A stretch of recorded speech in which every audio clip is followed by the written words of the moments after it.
Bismillahirrahmanirrahim. Assalamualaikum warahmatullahi wabarakatuh.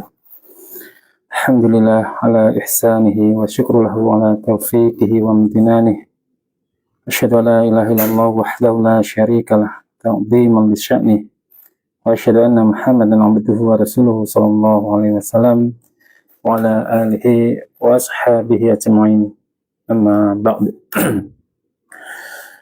Bapak-bapak, ibu-ibu, saudara semua, sini kita melanjutkan untuk meneruskan mengkaji kitab himpunan, yaitu Kitabul Imarah, kitab yang dikaji oleh saudara kita di Cokam di Islam Jamaah. Tujuan kita mengkaji ini tidak lain dan tidak bukan agar kita sendiri yang sudah hijrah dari Islam Jamaah, juga teman-teman kita yang masih di dalam Islam Jamaah, yang saat ini berusaha untuk dakwah di dalam, yang saat ini sedang menyampaikan ilmunya, agar mengetahui keterangan-keterangan yang diperoleh dari ulama dan keterangan-keterangan yang diperoleh dari kemangkulan. Karena kenapa? Kemarin ada yang menyampaikan kepada kita, itu mereka tidak mau memakai pengertian dari ulama, pengertian dari Imam Nawawi, pengertian dari Ibnu Hajar Al-Asqalani. Mereka tolak semua, karena mereka menganggap ilmu-ilmu dari ulama itu masih belum sempurna karena tidak mangkul. Sedangkan ilmu yang diperoleh dari bapak penerus pendiri dari Islam Jamaah, meskipun ilmunya simpel, tapi sudah mencakup keseluruhan ilmu dalam Islam. Itu keterangan dari salah satu teman kita yang di Islam Jamaah. Oleh karena itu kita nanti akan mengkaji bagaimana ulama atau syarah hadis pensyarah hadis menyampaikan dengan benar hadis yang dimau oleh ulama-ulama terdahulu, bukan yang dimau oleh Islam Jamaah. Oleh karena itu kita sama-sama buka himpunan halaman 10 yang bagian bawah. Bismillahirrahmanirrahim. Babul amri bisabri inda zulmil wulati wastighfarihim. Bab ini menerangkan tentang bersabar, perintah bersabar ketika menghadapi seorang pemimpin yang melakukan penganiayaan dan juga melakukan pilih kasih. Hak-haknya pemimpin minta dikeluarkan, ditetapi, tapi haknya rakyat itu tidak diberikan. Ini pilih kasih. Hadatsana Musaddadun Ibnu Ar'arah, hadatsana Syu'bah an Qatadah an Anas bin Malik an Usaid bin Hubairin anna rajulan ata Nabiy sallallahu alaihi wasallam. Ada seorang laki-laki yang datang kepada Rasulullah sallallahu alaihi wasallam. Faqala ya Rasulullah, ista'malta fulanan wa lam tasta'milni. Wahai Rasulullah, engkau telah mengangkat si fulan menjadi seorang pejabat, engkau mendapuk dia dan engkau tidak mendapuk saya sebagai pejabat, engkau tidak mengangkatku sebagai pejabat. Qala innakum satarawna ba'di usratan fasbiru hatta talqauni, kata Rasulullah. Ketika Rasulullah ditanya oleh si fulan, kenapa si dia engkau jadikan pejabat dan saya tidak engkau angkat menjadi pejabat, maka Rasulullah mengatakan, bersabda, sesungguhnya setelah aku mati, innakum satarawna ba'di usratan fasbiru hatta talqauni. Sesungguhnya setelah aku mati, nanti kalian akan menghadapi para pemimpin yang bersikap as-saroh, atau as-saroh itu pilih kasih. Maka bersabarlah kalian sampai kalian berjumpa denganku di surga. Ini hadis ini menjelaskan bahwa setelah Rasulullah SAW wafat, akan muncul para pemimpin yang tidak berlaku adil. Dia mendahulukan kepentingan pribadinya, dia mendahulukan kepentingan kelompoknya, orang-orang yang dekat dengannya, sehingga hak dari rakyatnya itu tidak diberikan.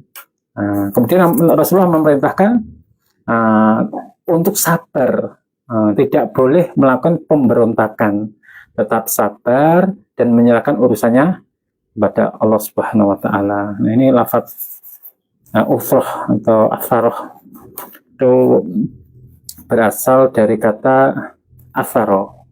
Asaro yu'siru, itu yang berarti mendahulukan diri sendiri di atas orang lain. Maksudnya itu seorang pemimpin yang mengutamakan hawa nafsunya, mengutamakan keluarganya, bukan mengutamakan keadilan. Nah, itu. Nah, pelajaran apa yang kita dapat dari hadis ini?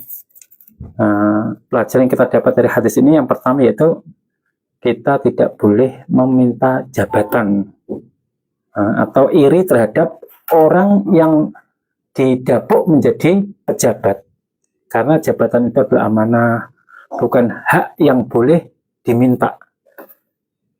Karena Rasulullah SAW sendiri dalam hadis lain itu menerangkan, inna wallahi la nuwalli ala hadzal amali ahadan sa'alahu, kata Rasulullah dalam riwayat Muslim. Demi Allah kami tidak akan, kata Rasulullah, kami tidak akan mengangkat seseorang yang meminta jabatan. Maka meminta jabatan itu hukumnya dalam syariat itu tidak diperbolehkan. Kemudian sabar, yang kita bisa ambil kesimpulan dari hadis ini, sabar ketika pemimpin itu tidak adil atau melakukan pilih kasih. Karena ini adalah bagian dari iman dan ujian ketaatan kita kepada pemimpin. Karena Nabi sendiri SAW mengajarkan kepada kita bahwa kesabaran itu adalah jalan keselamatan menuju dunia dan akhirat. Kemudian pelajaran yang ketiga yang kita bisa ambil dari kitab ini, dari hadis ini, yaitu lafaz dari hatta talqauni alal haud.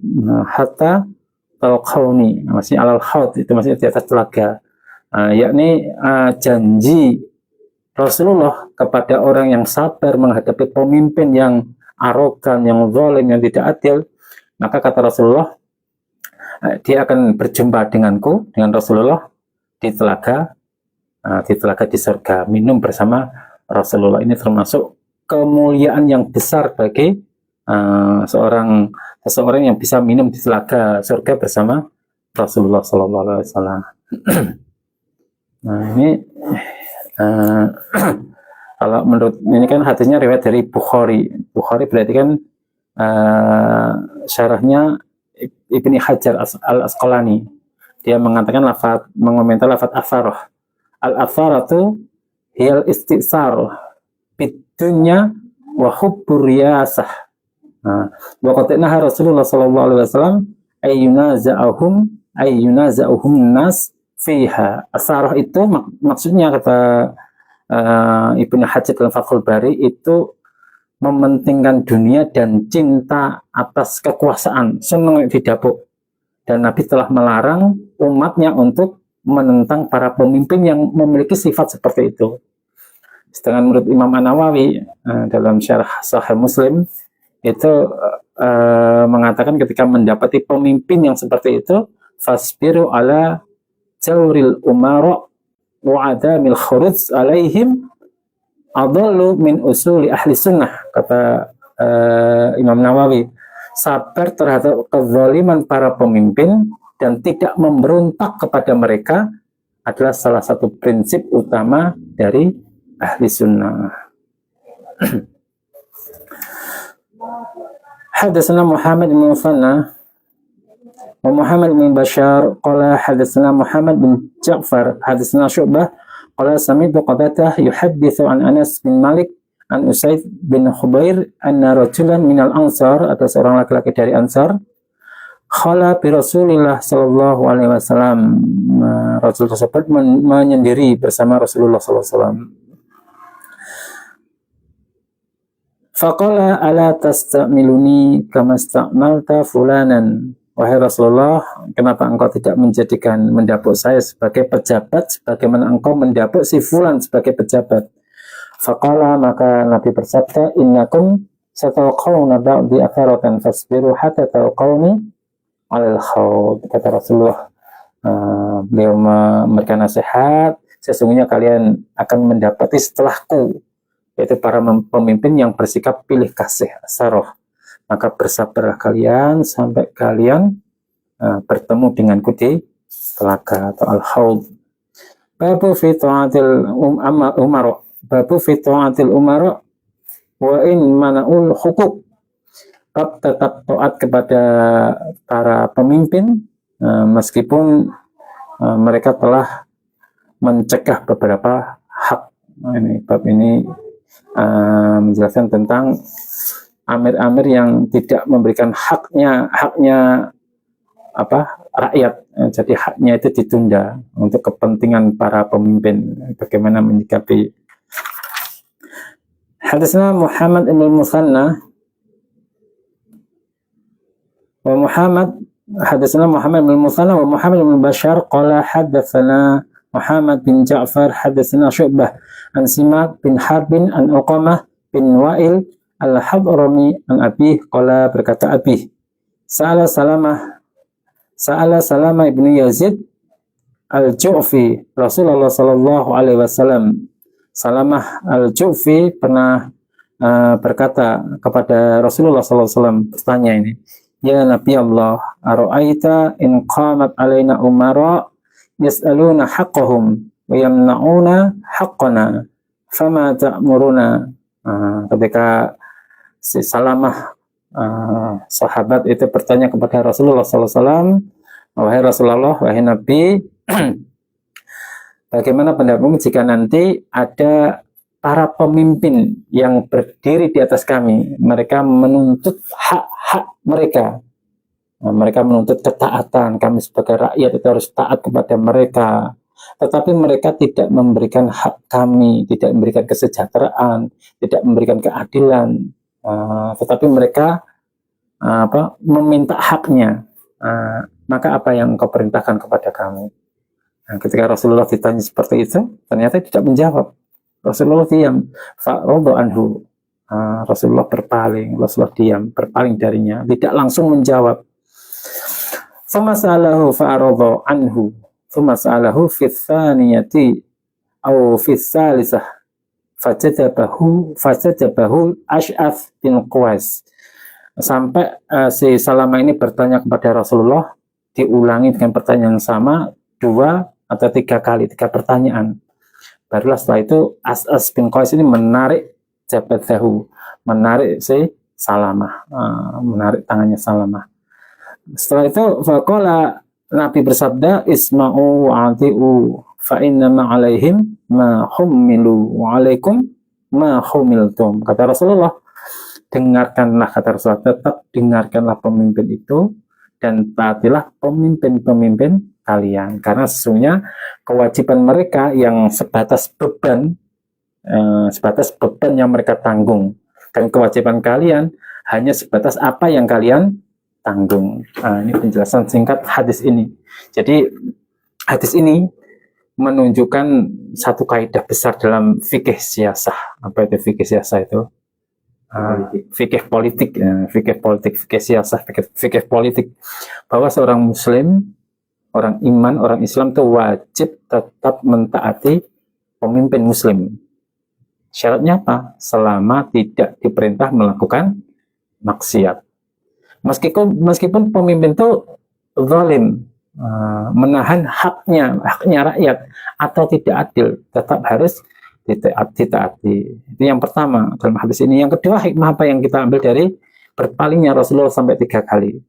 Ini Rasulullah SAW berpaling saat pertama dan kedua kali ditanya seperti itu, bukan berarti Rasulullah tidak tahu jawabannya, itu tidak, melainkan untuk menunjukkan pentingnya kesabaran terhadap pemimpin dan agar umat itu tidak tergesa-gesa dalam menyikapi ketidakadilan, tetap bersabar. Ini Rasulullah mengajari secara tindakan. Kemudian makna Rasulullah mengatakan isma'u, ada tadi kan isma'u wa'ati'u, tetap dengarkanlah, tetap taatlah. Nah, itu maksudnya dalam perkara yang bukan maksiat kepada Allah. Kalau perkaranya itu maksiat kepada Allah, maka la ta'ata li makhlukin fi maksiatil khaliq. Tidak ada ketaatan pada makhluk dalam kemaksiatan kepada sang pencipta. Sedangkan makna yang terakhir itu fa innama alaihim ma hummilu wa alaikum ma hummiltum. Ini maknanya setiap orang itu akan memikul tanggung jawab sendiri. seorang pemimpin dia itu akan ditanya atas kezaliman atau pengabaian hak rakyatnya. Sedangkan rakyat akan ditanya atas ketaatan dan kesabaran dalam mentaati pemimpinnya.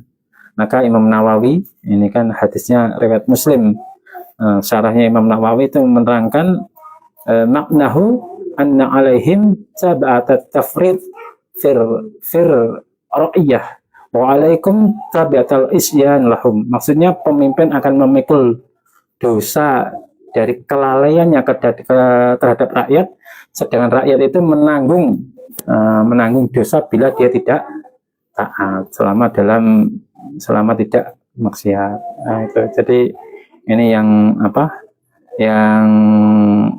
syarah dari hadis ini. Maka ada pelajaran penting dalam hadis ini, yaitu yang pertama, keadilan pemimpin itu bukan syarat untuk ditaati. Keadilan pemimpin bukan syarat untuk ditaati. Selama ia muslim dan masih menegakkan syiar Islam, maka wajib untuk ditaati. Yang kedua, tidak boleh memberontak hanya karena hak rakyat ditahan atau kebijakan yang zalim, itu tidak boleh memberontak. Yang ketiga, tanggung jawab moral dan dosa setiap pihak itu dibedakan. Kalau dosa rakyat itu jika dia tidak taat, mereka tidak taat, maka dia dianggap melakukan dosa. Sedangkan dosa pemimpin ketika dia menzalimi rakyatnya. Nah, kesabaran yang keempat itu kesabaran, kemudian menjaga jamaah. Menjaga jamaah adalah bentuk ibadah dan ketaatan kepada Allah. Karena yang Rasulullah itu mengajarkan keseimbangan. Sebagai pemimpin tidak boleh berlaku zalim. Sebagai rakyat juga tidak boleh melakukan anarkis, demo, itu tidak boleh. Memberontak itu tidak boleh. Itu. Hadatsana Musaddad, hadatsana Yahya bin Sa'id, hadatsana Al-A'mash, hadatsana Sa'id ibn Wahb, sami'tu Abdullah qala lana Rasulullah sallallahu alaihi wasallam, innakum satarawna ba'di afaratan wa umuran tunkirunaha. Sesungguhnya kata Rasulullah, kalian nanti akan melihat, setelahku nanti akan melihat para pemimpin yang melakukan afaroh, selalu melakukan pilih kasih, dan wa umurun tunkirunaha, dan pemimpin itu juga melakukan perkara-perkara yang kalian ingkari, yang kalian tidak sukai, kemungkaran, ketidakadilan, itu pasti akan kalian jumpai. Qalu fama ta'muruna ya Rasulullah. Kemudian para sahabat berkata, lalu apa pendapat engkau wahai Rasulullah jika kami mendapati keadaan seperti itu? Apa yang kau perintahkan? Qala addu ilaihim haqqahum wa salullaha haqqakum. Kata Rasulullah, tunaikanlah hak-hak mereka, haknya para pemimpin, haknya para pengatur, penguasa, yang menjadi kewajiban kalian, dan mintalah hak kalian kepada Allah yang mereka abaikan. Hak-hak yang seharusnya didatangkan oleh para pemimpin ternyata tidak didatangkan, tidak diberikan kepada kalian, maka mintalah kepada Allah. Ini makna secara global ijmal hadis ini adalah pokok dari ajaran ahli sunnah wal jamaah, ajaran kepada umat Islam dalam bersikap terhadap pemimpin. Rasulullah SAW mengajarkan, mengabarkan kepada kita bahwa setelah beliau wafat nanti akan muncul pemimpin-pemimpin yang tidak adil, melakukan afarah, melakukan pilih kasih, melakukan perkara-perkara yang mungkar. Namun beliau tidak memerintahkan untuk memberontak. Justru Rasulullah memerintahkan kepada kita untuk bersabar, tetap menunaikan kewajiban. Dengan lafadz as-sarah itu tadi yang kita bahas di awal tadi, ada lafadz umuran tunkirunaha. Umuran tunkirunaha itu perbuatan atau kebijakan dari seorang pemimpin yang tidak sesuai dengan syariat atau bahkan bertentangan dengan keadilan, namun tidak sampai kufur, mengeluarkan orang tersebut dari Islam, tidak sampai kufur, sampai dihukumi kafir, itu tidak. Sedangkan makna addu, kan ada addu ilaihim haqqahum wa salullaha haqqakum. itu tunaikan hak mereka, maksudnya itu taati perintah mereka dalam hal yang ma'ruf, seperti menjalankan hukum, apalagi menjaga keamanan, mentaati peraturan selama tidak maksiat. Sedangkan hak kalian, wasallallahu haqqakum, itu artinya jangan menuntut dengan kekerasan, tapi berdoalah kepada Allah agar Dia memberikan jalan keadilan dan memperbaiki pemimpin.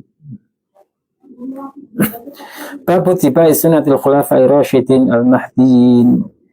Di sini menerangkan tentang mengikuti sunnah-sunnahnya para khulafai rasyidin al-mahdiyin yang mendapatkan petunjuk hidayah. Hadatsana Ismail ibn Bishr ibn Mansurin wa Ishaq ibn Ibrahim as-Sawaq.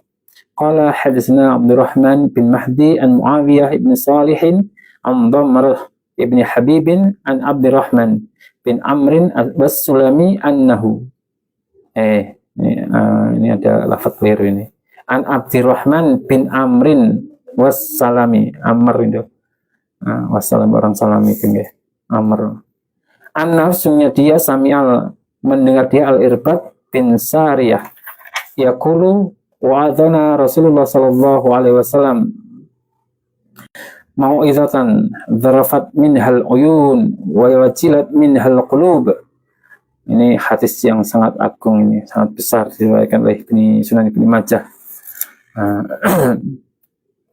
Jadi Rasulullah ketika memberikan nasihat ini, Irbad bin Sariyah mengatakan, Rasulullah menasihati kami dengan suatu nasihat, yang mana ketika kami mendengar nasihat itu, hati kami tidak terasa itu mengalir, menangis, sangat menyentuh hati.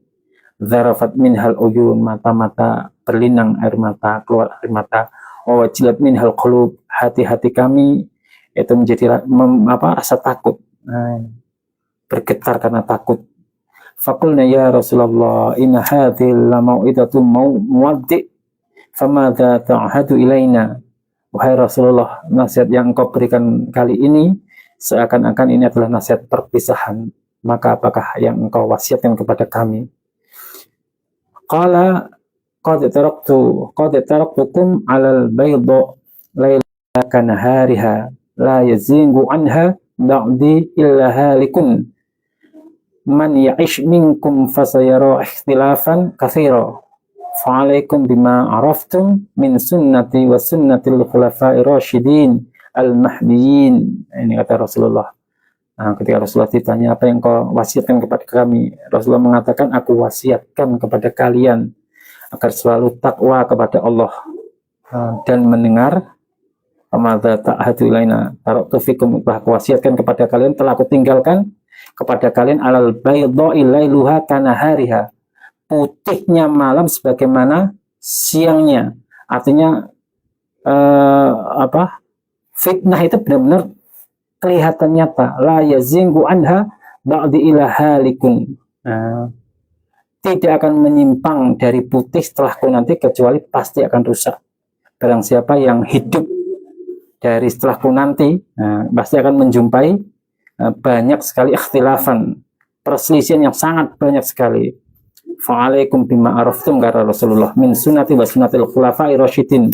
Maka hendaklah kalian berpegang teguh pada sunnahku dan sunnah para khulafai ar-rasyidin, khulafai rasyidin al-mahdiin yang mendapatkan hidayah. Karena enggak semua khalifah itu setelah zaman Rasulullah itu mendapatkan hidayah. Yang dikatakan oleh Rasulullah, fa'alaikum bima araftum min sunnati wa sunnatil khulafai ar-rasyidin al-mahdiin, yang mendapatkan hidayah. Abdu alaiha bin nawajid, abdu alaiha bin nawajid, gegamlah berpegang teguhlah dengan sunnahku dan sunnah khulafaur rasyidin dengan gigi geraham kalian, yakni pegang erat-erat. Tapi sunnah itu harus jangan sampai terpengaruh. Waalaikum bitaati wa in abadan habasyian, dan tetaplah taat meskipun yang menjadi pemimpin dari kalian seorang hamba habasyi. Fa innamal mu'min kal jamalil anf haitsu ma qita in qata. Sesungguhnya seorang orang iman itu sebagaimana unta yang diikat hidungnya. Dimanapun dia dituntun oleh Quran hadis, maka dia akan mengikuti Quran hadis. Maka ini keterangan dari Rasulullah, fasayaro ikhtilafan, dengan fasayaro ikhtilafan kathiron. Jadi nubuah Nabi itu kan sesuatu yang belum terjadi, ya kan? Tapi Nabi sudah mewasiatkan fasayaro ikhtilafan kathiron, tentang munculnya perpecahan dan perbedaan setelah beliau wafat. Perpecahan ini meliputi masalah akidah, apalagi masalah manhaj, masalah politik, dan solusinya bukan menciptakan kelompok baru, bukan mendirikan keimaman baru, tapi kembali kepada sunnahnya Nabi dan manhajnya khulafa'u rasyidin. Itu khulafa'u rasyidin itu Abu Bakar, Umar, Utsman, dan Ali radhiyallahu anhum. Itu adalah lanjutan dari sunnah dari Rasulullah SAW dalam menerapkan hukum dan pemerintahan. Maka wajib mengikuti manhaj mereka. Bukan hanya nama tok, tapi harus mengikuti sunnah-sunnah mereka. Jangan lafaz dari abdu alaiha binawajid. Itu kiasan untuk berpegang teguh terhadap sunnah. Tidak melepaskan sunnah meskipun sulit. Itu ibarat seseorang menggigit sesuatu dengan gigi gerahnya agar tidak terlepas. Insya Allah demikian yang bisa saya sampaikan. Ada kurang lebihnya dalam memberikan penyampaian. Saya mohon maaf yang sebesar-besarnya. Subhanakallahumma bihamdik, asyhadu an la ilaha illa anta, astaghfiruka wa atubu ilaik. Assalamualaikum warahmatullahi wabarakatuh.